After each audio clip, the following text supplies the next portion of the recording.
Bon, actuellement, ce qui se passe dans notre province, c'est qu'il y a l'Assemblée provinciale qui a déchu le gouverneur Zoé Mwazambala pour des griefs qu'il lui reproche.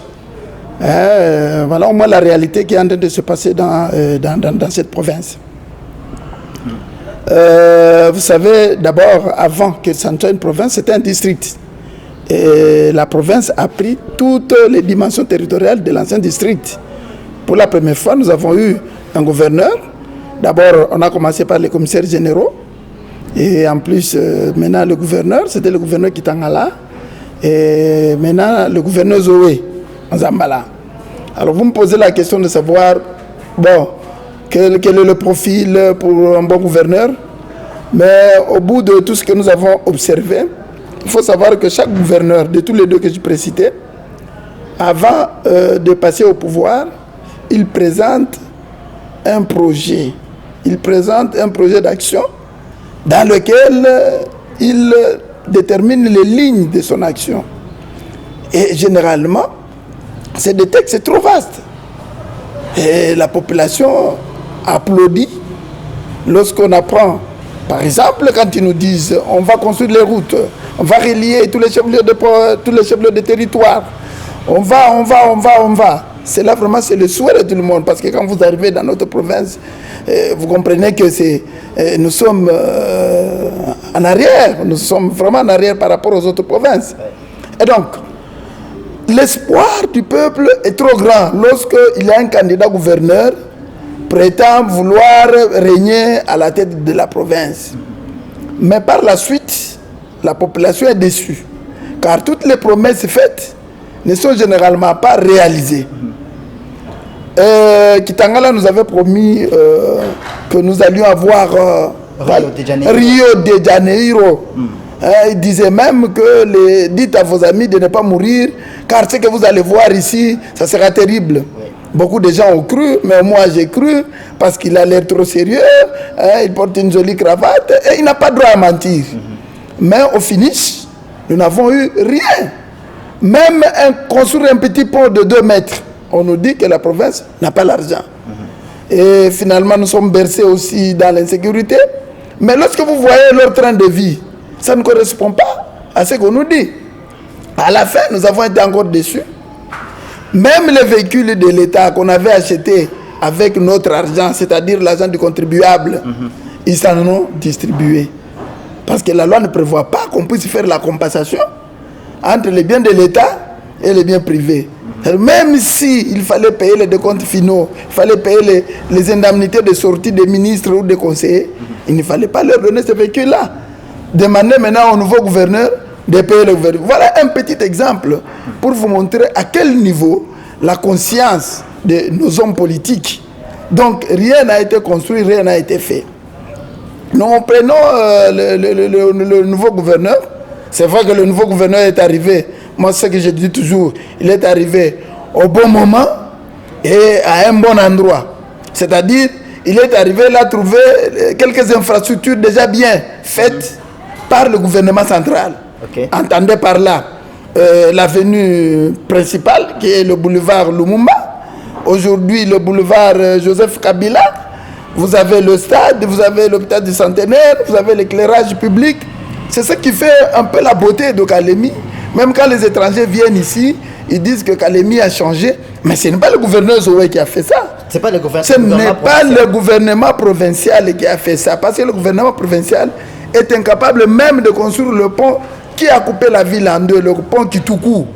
C'est-à-dire que au jour d'aujourd'hui, lorsque nous prenons le programme que le gouverneur Zoé a présenté lors de la campagne électorale, eh bien, il l'a nourri des espoirs. Il a dit qu'il allait relier tous les chefs-lieux de territoire. Mais vous n'allez pas faire 5 km sans que vous ne trouviez que la route dans un état très piteux. Donc Zoé Kabila n'a rien fait, même Kitangala aussi de même. Non, ils n'ont rien fait. Mais quand vous allez dans les réseaux sociaux, eh bien, vous allez voir des images qui sont superposées. Personnellement, moi, tout ce que j'ai vu, par exemple, chez le gouverneur Zoé, il a planté des cyprès à la plage. Bon, moi je suis un peu surpris. Généralement la plage est libre, ça permet aux gens de... Mais on a planté les arbres. Ces arbres se plantent un peu partout. C'est tout ce que le gouverneur Zoé a fait. Ouais. On a parlé également de l'insécurité.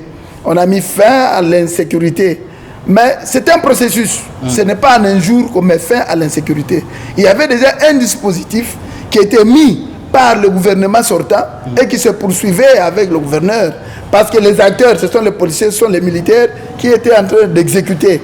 Vous savez, avant qu'il y ait des gouvernorats et consorts, nous sommes ici, ça fait plus de 30 ans. Okay. Nous avions les commissaires de district. On n'a jamais eu les cas de vol, de meurtre comme on a vu ces derniers temps. Est-ce pour autant, nous allons dire, appelons celui qui était commissaire de district à l'époque parce qu'il n'avait pas pour résoudre ces problèmes. Non, moi je ne crois pas. Donc, moi je dis, il ne faut pas qu'on aille dans les sentiments. Aujourd'hui, tout celui qui est à Kalemi sait que la route boulevard Lumumba a commencé depuis 2016, du temps de Kitangala, et Kitangala n'a jamais dit que c'était lui l'auteur, car c'était le gouvernement central, sur l'initiative bien sûr du président de l'époque, Joseph Kabila Kabangi. C'est lui qui avait initié ce projet, mais c'est le gouvernement central qui a tout financé. L'actuel gouvernement provincial est arrivé seulement à hériter des infrastructures. Maintenant, les gens qui ne sont pas informés, ceux qui viennent de l'étranger, ils pensent que cela est fait par la province. Mais la province n'a pas tous ces moyens-là. La province n'a pas tous ces moyens-là. Concrètement, il faut dire la vérité. Le véritable gouverneur... Vous savez les difficultés de la population. Oui. Vous êtes un fils du Tanganyika. Oui. Allez, on vous écoute. Tous ceux qui sont passés comme gouverneurs sont censés être des fils du Tanganyika. Bien sûr. Donc, il n'y a rien qu'on leur apprend. Ils savent tout ce dont la population a besoin. Le départ, c'est lui qui a toujours été mauvais. Lorsque vous promettez aux gens ciel et terre, il faut être sûr que vous avez tous ces moyens-là. Une parenthèse que j'ouvre et je ferme. Lorsque vous détruisez les maisons pour rendre la ville belle et que vous n'avez pas l'argent sur place, cela va se retourner contre vous. Lorsque vous détruisez les maisons pour rendre la beauté de la ville, eh bien, il faut avoir des moyens pour reconstruire. Au jour d'aujourd'hui, on a démoli, mais où est-ce que nous en sommes? J'ai fermé la parenthèse. Donc, le gouverneur qui vient, il présente son plan d'action. Il n'a pas présenté un plan d'action irréaliste pour faire plaisir aux gens, pour que les gens applaudissent. Et enfin, on va le déplorer. Il faut savoir quels sont les moyens dont il dispose. Nous savons ici que nous avons la rétrocession. Est-ce qu'elle est fréquente? Parce que c'est à partir de cette rétrocession que vous pouvez entrevoir des projets de développement. Vous ne pouvez pas compter sur l'argent de la régie qui est créée, la régie provinciale, de Gertang, quelque chose comme ça là. Ce sont des recettes qui permettent juste le fonctionnement normal des institutions, les transports, comme les gens aiment toujours une vie de luxe et consorité et tout. Mais avec les recettes de Gertang, je ne crois pas que l'on puisse construire des ponts, que l'on puisse construire des grandes routes et consorts. Mais néanmoins, avec la volonté, il y a des petits travaux quand même qui peuvent être faits. Donc le profil du gouverneur, d'abord, ça doit être quelqu'un qui connaît bien la province. Par exemple, il règne à Kalemi, il ne connaît même pas où se trouve l'avenue Luchimba, il ne connaît pas où se trouve Maïla, il ne connaît pas où se trouve Kanodis. Donc vous comprenez, celui-là, on n'a pas besoin de gens pareils. Donc c'est un monsieur qui vit au quotidien aux souffrances des gens ici. Il sait quels sont les problèmes de Kamkolobon. Mais il ne faudrait pas un mercenaire qui vient ici, sa famille se trouve à Kisangani ou à Kinshasa ou à Lubumbashi. Donc à chaque mois, il sera obligé de se déplacer. Il ne va pas construire ici une maison parce qu'il est installé à Lubumbashi, il est installé à Kinshasa. Dès qu'il a un peu d'argent, il va construire ailleurs. Donc nous disons, nous préférons un gouverneur qui est d'abord quelqu'un de Kalemi. Je ne dis pas originaire de Kalemi ou du Tanganyika, mais quelqu'un qui vit au Tanganyika, qui peut vous dire par exemple que non, moi j'ai étudié à Bakita, voilà quand j'étais petit, j'allais, voilà au moins, il connaît les réalités au quotidien. Et un gouverneur qui est réaliste, qui ne soit pas pompé par le populisme politique. Parce que tous les deux gouverneurs qu'on a mis là-bas, ce sont les forces politiques qui ont imposé à la population. Ce sont les forces politiques qui ont imposé. Voilà, nous vous imposons celui-ci. Que vous le vouliez ou pas, vous le prenez et vous l'adoptez.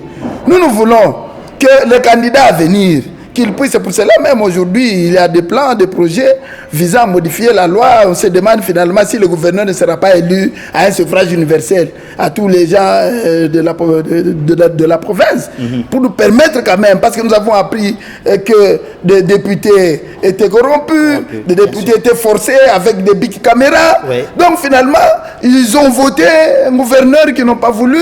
Voilà, aujourd'hui, nous arrivons, il y a des motions, ça et là. Oui. C'est pourquoi moi, je suis aussi d'avis que l'on puisse modifier la loi, que les députés, que le gouverneur soit élu par une majorité, par une majorité de tous les habitants de la province. Donc ce gouverneur-là doit être réaliste par rapport à ce qu'il a comme réalité ici dans la province. Merci, maître. Merci beaucoup. C'est à moi de vous remercier. Voilà. Merci.